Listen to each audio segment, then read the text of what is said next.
with our closest relatives, the bonobos and the chimps, and we'll find that there's many behaviors built into the DNA of primates, quite literally, that involve risk pooling. Various behaviors, reciprocal behaviors, food sharing behaviors, and as best we can tell, ancient humans, prehistoric humans did exactly the same thing. Every extant hunter-gatherer society today does it, but it really is only upon the arrival of the agricultural revolution that something that begins to look like insurance emerges. Today we would call it assurance. 4,000 years ago in Babylonia, today's Iraq, the Hammurabi Code governs loans for trade, maritime trade, allowing you to charge a premium in return for debt forgiveness in the event that your ships go down at sea. And this arrangement survives into the Greek period, the Roman period. And then the next major revolution, the commercial revolution of the 14th century, sees the arrival of what we today recognize as an insurance contract, a standalone contract, not an addendum to some other commercial arrangement, where throughout Europe we begin to see things that begin to look like insurance companies, and legal contracts, as I say, that are about risk transference in the modern sense of the word. I say the modern sense of the word because the modern complaint about insurance companies emerges concurrently with the emergence of the first insurance contracts.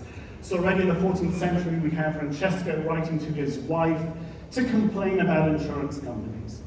It is sweet to them to take the monies, but when disaster comes, it is otherwise. Each man draws his rump back and strives not to pay. This age-old complaint about insurance companies. I'm not entirely sure what drawing your rump back means, but I don't think it's a compliment.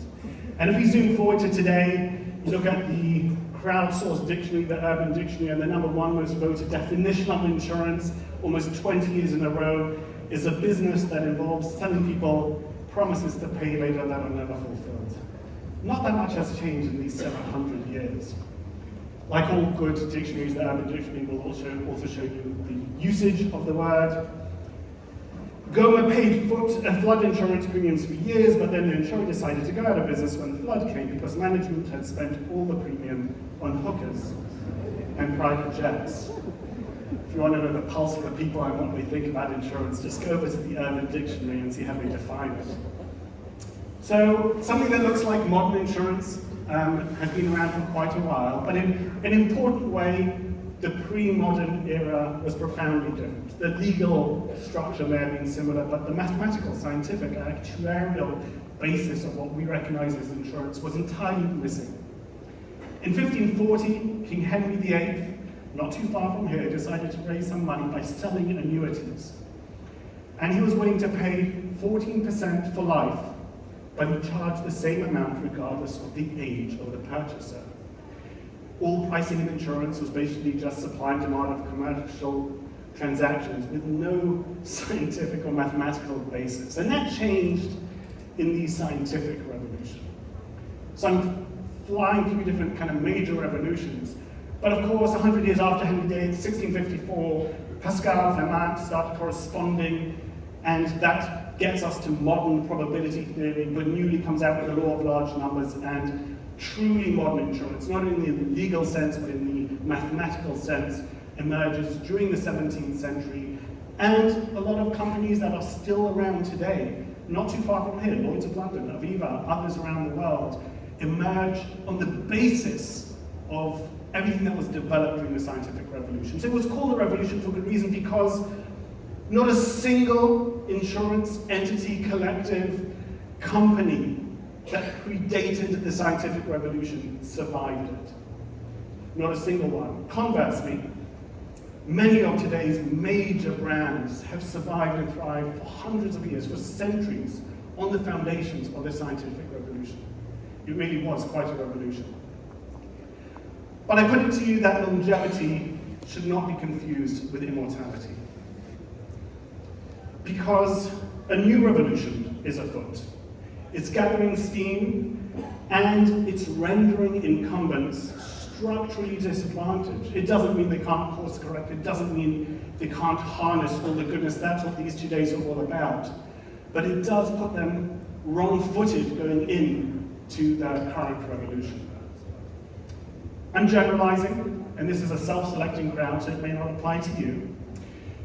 But overall, incumbents find that many of the things that they regarded as assets reveal themselves to actually be liabilities.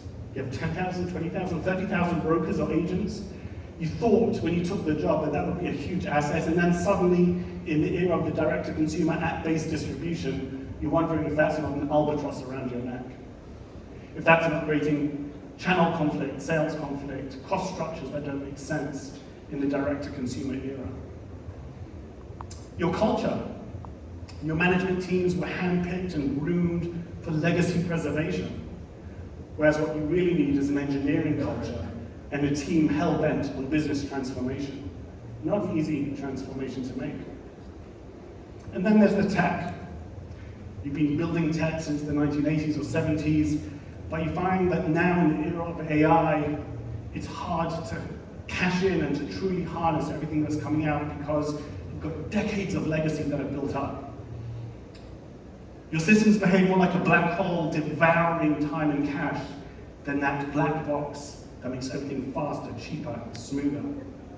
Everybody in the room will have a dozen anecdotes to tell. I'll share with you one. I was talking to an IT professional at one of the major insurance companies, and he was bemoaning the difficulties that they were having implementing a very simple system, Salesforce.com. Should have taken days, a couple of weeks, it took them 2 years, and he had a litany of issues that made it so difficult to integrate such a simple technology into their tech stack. And as he's listing them off, he says, and then we had to integrate with JPL. And I go blank. There's plenty of acronyms that I'm not familiar with. He says, oh, sorry. Jim's programming language. Did I hear an oh, no at the back there? Jim's programming language. So this company had an IT guy called Jim in the 70s or 80s. And he did amazing foundational work for the company based on his own unique language, Jim's programming language.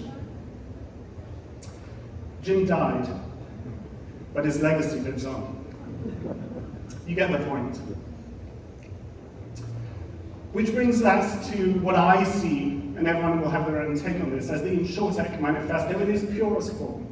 There are variants on the theme, but certainly this is what animates me, what animates the company that I work at, Lemonade. And it is quite simple that companies built in the AI era on an AI and digital substrate will be able to delight consumers, collapse costs, and quantify risk like never before. Welcome to that revolution. Now, if we set aside the manifestos and the slogans and the playful or pugnacious banter, we can go a little deeper and understand why at a strategic, at a structural level, I say what I'm saying. This is a screen capture of a slide from Lemonade's very first presentation. And naturally, because I work at Lemonade, I'll be talking about Lemonade, but it's a stand-in for any number of great InsurTech companies. The very first slide. Back in 2015, we founded the company. This is the first slide that I showed our board when it first convened and our management team when it first convened. This is the first bullet of the first slide, and it lays out our strategy. And you can see that a lot has changed. We hadn't discovered the color pink yet. We thought that it was clever to call ourselves a peer-to-peer insurance company. Some things have changed, some things have not. A lot of people are discovering AI for the first time since November 2022 with the emergence of ChatGPT. But AI was really the founding thesis of Lemonade 10 years ago. And you can see here we talk about insurance powered by artificial intelligence rather than artificial delays. And we talk about software that can settle claims in seconds at the touch of the screen at untouchable rates. Very much what still animates Lemonade and a lot of the InsurTech sector 10 years later. Let's dive deep. Why? Why is technology, and particularly artificial intelligence, such a game changer, such a sea change?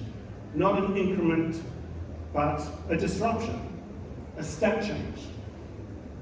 I see it as coming down to two things. Companies built on an AI substrate enjoy a structural advantage and a competitive advantage, and those two rarely come together with the strength and the force and the ferocity that they do in this space. So let's talk about the structural advantage. Companies like ours have a single proprietary system, built in-house by engineers who work at Lemonade, who understand the code, who make changes in real time, dozens of times a day. That's the rate of progress and change. But more to the point, having a single proprietary system allows us to garner and deploy insights and data at every single touch point with the customers. We are a young company. We operate in Europe and in the United States. I can say now, there is not a single insurance company that I know of, including those that have been around for 1 or 2 or 300 years, that we would trade data sets with if we could.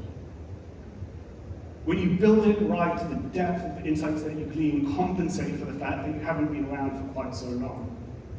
And it allows you to take insights from marketing and apply them in sales and apply them in claims and apply them in pricing and do all of that in real time. And you contrast that apropos JPL with what happens across the industry.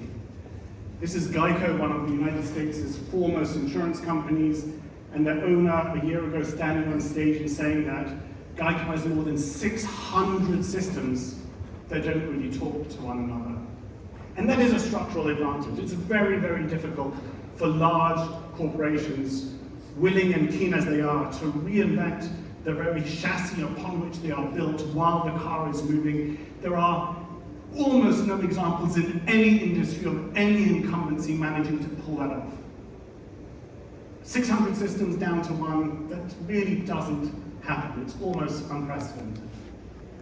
And that's why it's a structural advantage. Legacy becomes a pain, it becomes a drag, it becomes something that holds you back.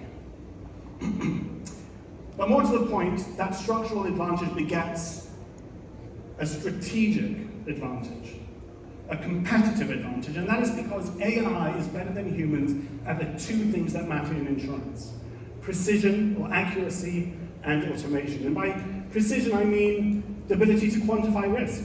That's the core of what we're about. In the early days of companies like ours, a lot of people paid us the backhanded compliment of saying they're great at branding, they've got a cool app, entirely missing the fact that that cool app was garnering and generating and utilizing data in ways that change the 90% of the iceberg that is submerged and that is invisible. It's not about, certainly not only about the great experience, this is about the data architecture that that yields and the results, the insurance results that that ultimately gets to. And insurance, remember, is pretty unique in the following sense. AI has been transformative for industry after industry after industry. Look at what Spotify has done to the music industry or Amazon to the retail industry, and how they harness AI to get you just the song or just the product you want. But almost every industry other than insurance, almost every industry other than insurance, is ultimately selling you either atoms or bytes. When Spotify guesses that you want to listen to Bohemian Rhapsody right now and it plays it for you just at the right time, it's using AI, but the song that you listen to is unchanged since Freddie recorded it in 1975. It is the same bytes. AI, machine learning, doesn't change the song. And when you need a toaster and you go onto Amazon and it recommends a particular Russell Hobbs toaster and you get it, and the box that arrives the next day has the same atoms and had you got off your chair, gone to John Lewis and bought it there. It changes everything around the experience, around the product, but not the product itself. Insurance is different. Insurance is selling probability theory. It is monetizing statistics. It is an algorithm. Once you strip away everything else, that's what you're left with. And boy, oh boy, can AI and machine learning transform algorithms. That translates into loss ratio, into ability to price risk, and the ability to get dominion over how you price, the ability to de-average, to break up monolithic groups and break them again and break them again and break them again. And then you get to the expense ratio. And automation is just phenomenal at collapsing costs while delighting consumers. Lemonade has been deploying, and we share a lot of our statistics about this, more and more and more automation. And I can tell you as an empirical fact, our customer satisfaction scores go up every time we move something from humans to AI. Every time. While collapsing costs, while increasing response times. So you collapse the cost to serve not at the expense of customer experience, which was what the trade-off used to look like, but to the delight of consumers. In guys in our industry, there's an expense ratio, there's a loss ratio, rather unimaginatively they're called the combined ratio, and that is the whole kit and caboodle. And AI transforms both of them more than anything else. Now, I think that for insurtechs that translates into untouchable rates, but frankly, that's a choice. What I've shown you or claimed is that having the right AI architecture can let you price risk better and serve customers at a lower cost, but you could decide to keep your costs, your prices rather on par with the industry and just have higher margins. That's the trade-off that you get to make. But I think for insurtechs, the choice is always going to be in favor of lowering costs and capturing market share and growing. And I want to talk you through why I say that. There's a profit frontier which, in theory, it doesn't matter.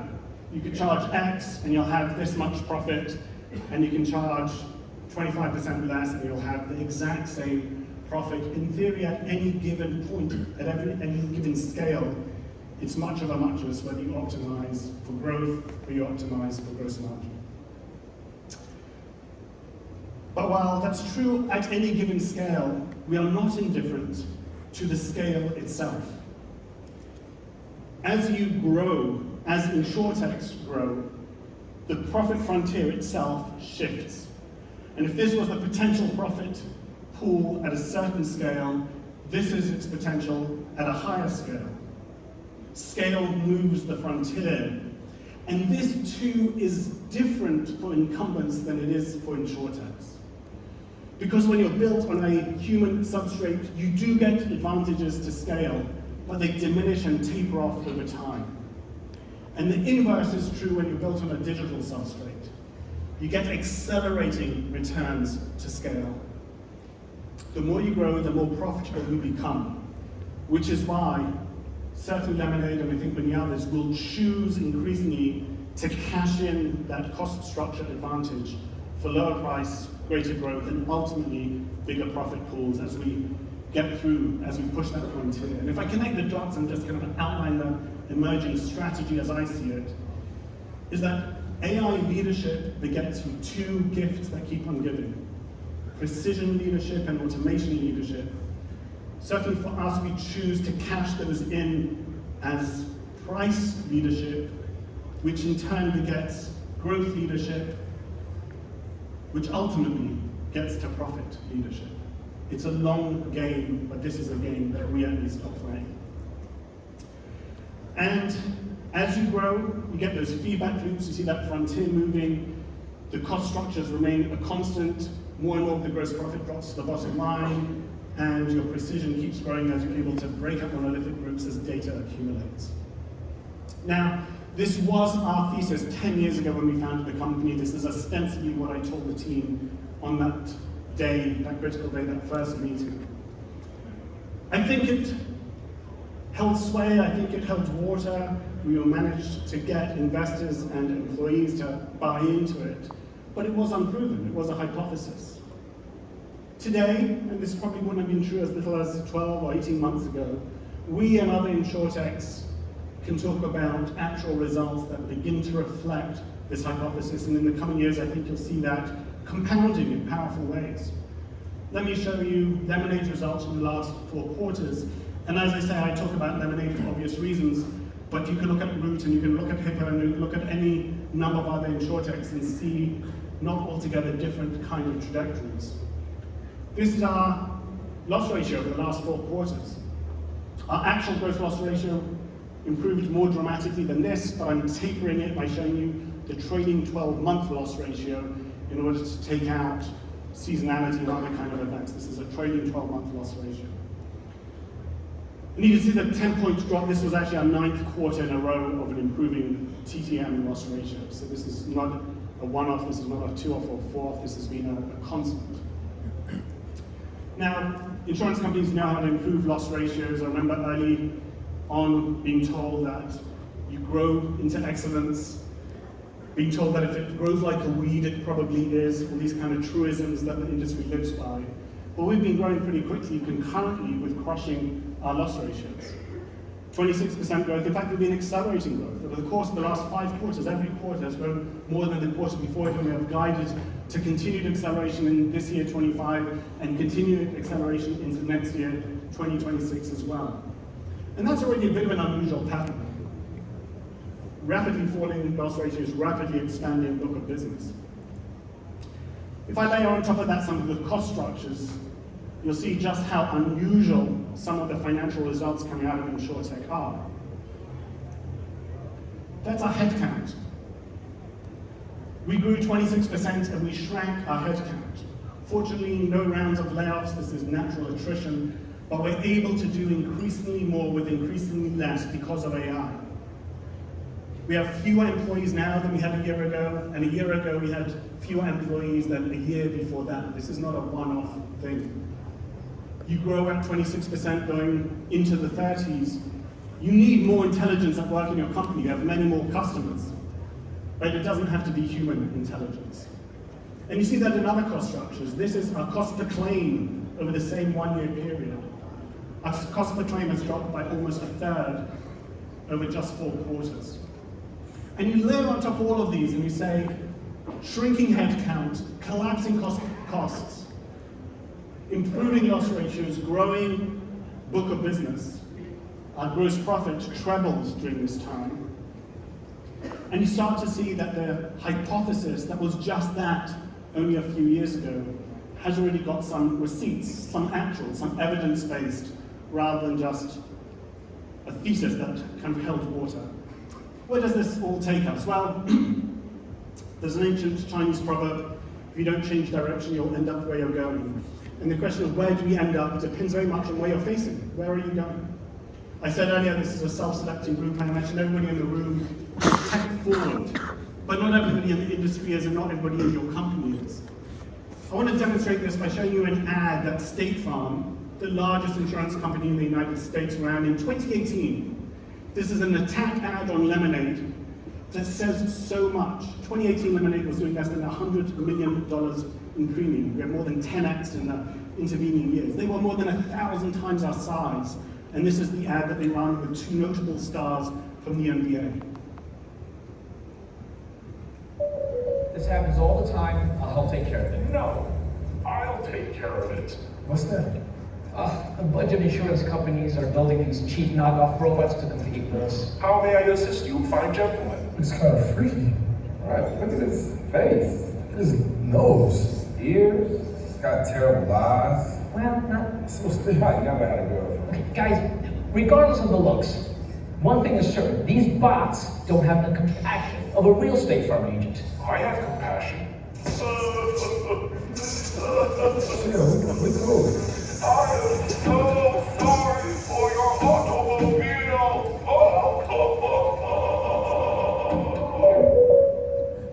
Okay. We absolutely love that ad. We did something that, to the best of my knowledge, has never been done before. We downloaded it and we started paying to have it promoted on Google. We pushed the ad. We loved the way it delineated a clear line with them being anti-technology and us pro-technology. We loved how ridiculous, in our eyes, it made them look for mocking bots that were already at that time outperforming their own agents in terms of compassion and customer satisfaction. They didn't like that very much. They got Google to take it down very quickly. But it was fun and it got some coverage, and it shows the first reason: don't mess with a company 1,000th your size. There's no upside in it. You are upscaling us, you are diminishing yourselves, not a wise strategy. But beyond it just being not smart marketing, it was factually wrong. This is a review from 2018, the same year. Pre-generative AI. The cheerless customer service representative at Liberty Mutual had about half the personality of Lemonade chatbots. Back then, Lemonade chatbots were plenty empathic and they only got more. And that brings me to the third reason it was wrong. It totally missed the trajectory. It totally misunderstood where we're going, and it's not good enough to look at what stuff is available today on the floor outside. We have to skate to where the puck is going. We have to figure out where we need to be. So, where are things going? I'll show you a quick video. A longer version of this was tweeted out not too long ago. This is us moving from Maya the bot, chatting through text and emails, to chatting through voice. This is now live. This was a demo of one of our engineers showing this, and we shared a longer version of this video. Do note some of the framework in which he's working. This is live to consumers already. because I'll come back to it later. I have a pet policy with you, but I'm not sure for which pet. Can you please help me out?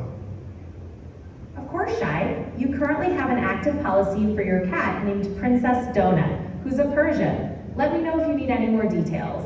Yeah, what is my monthly premium, please? Your monthly premium is $47.69. With fees, the total comes to $49.69.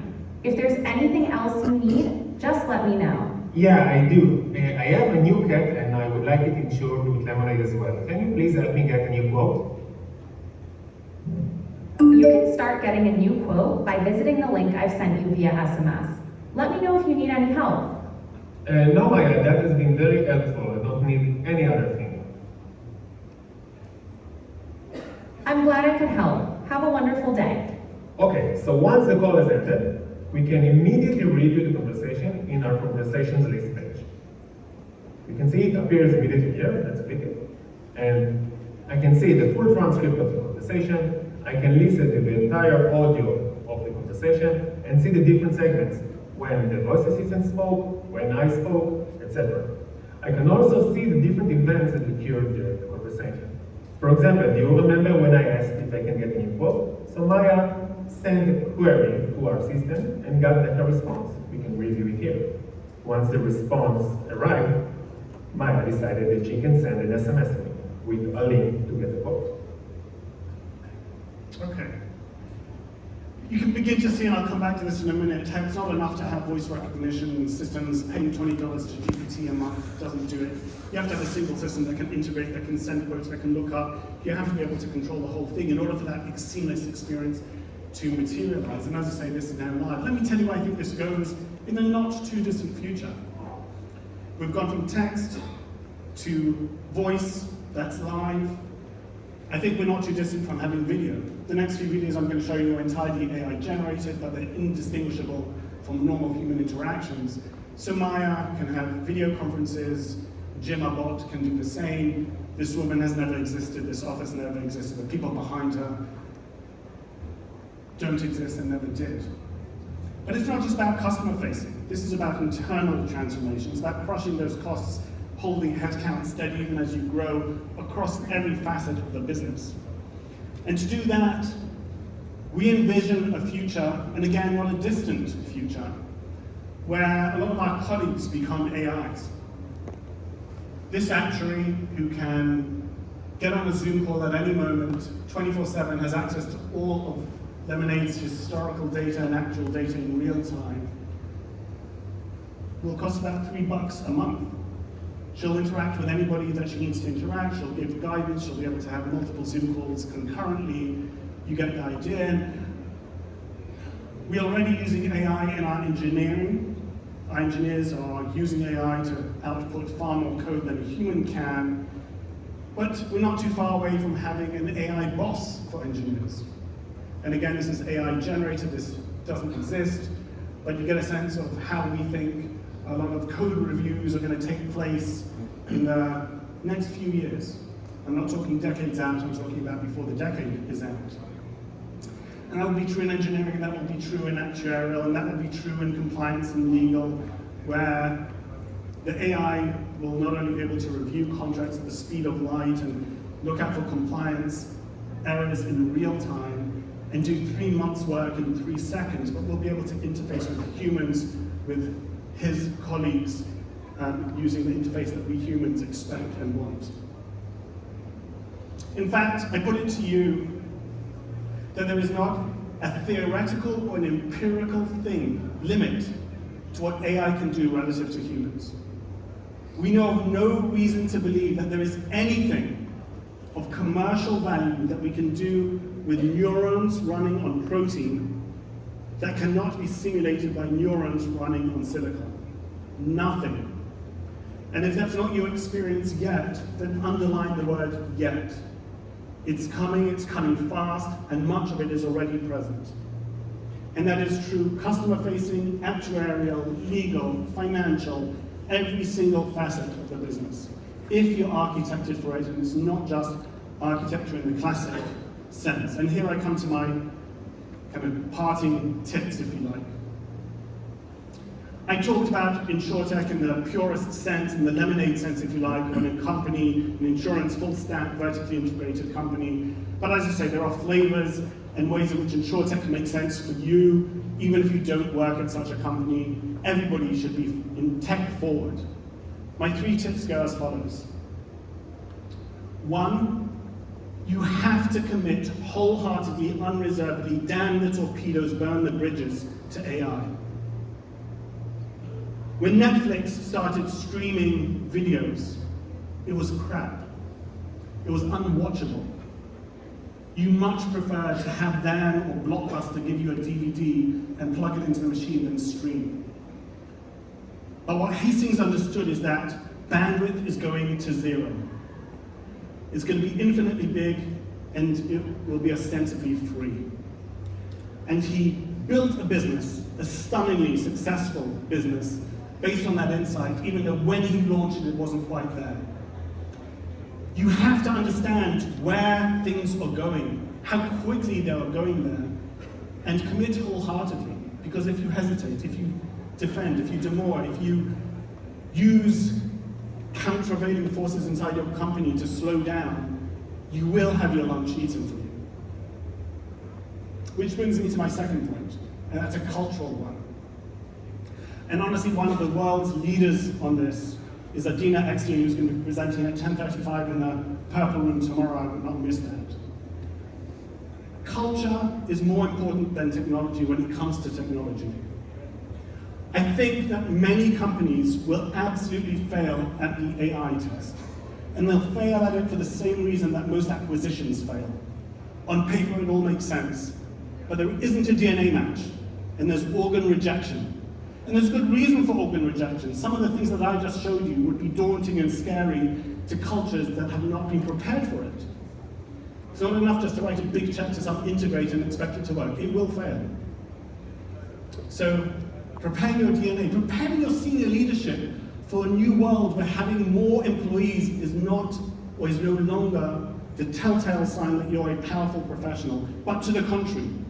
Shrinking your organization, boasting about the fact that you're doing more with less. What a deep cultural change that requires, and the same is true every other place. People being threatened by technology, etc. The single biggest obstacle. And the third one is AIs are people too. And what I mean by that, it's very tempting to knock up a demo and just show you what GPT can do for $20 a month. What you saw before with the voice implementation, and we don't have time to delay on it, is profound and deep.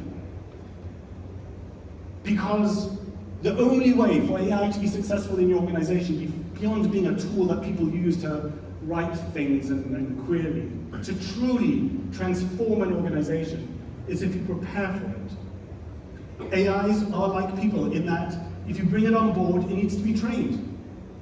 You need a platform upon which it can be trained. It needs feedback, it needs to be managed. It needs people looking over its shoulder and saying yes and no, and if you haven't built that platform, the AI adoption will come to naught.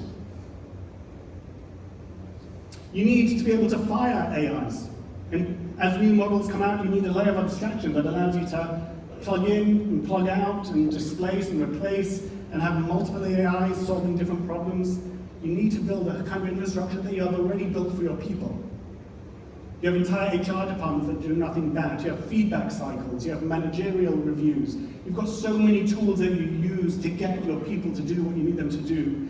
But when it comes to AIs, people think, oh, well, we'll give it to the IT department. We'll pay for membership, or we'll let them use the free one. That won't get you very far either. And I end up by going back to that InsurTech manifesto that I kind of provocatively threw out there. But I do think that wholesale, massive, deep adoption of AI will allow companies to delight consumers, crush costs, and price risk in a way that is absolutely unavailable for those who don't make those commitments. And this is just the beginning. Thank you so much.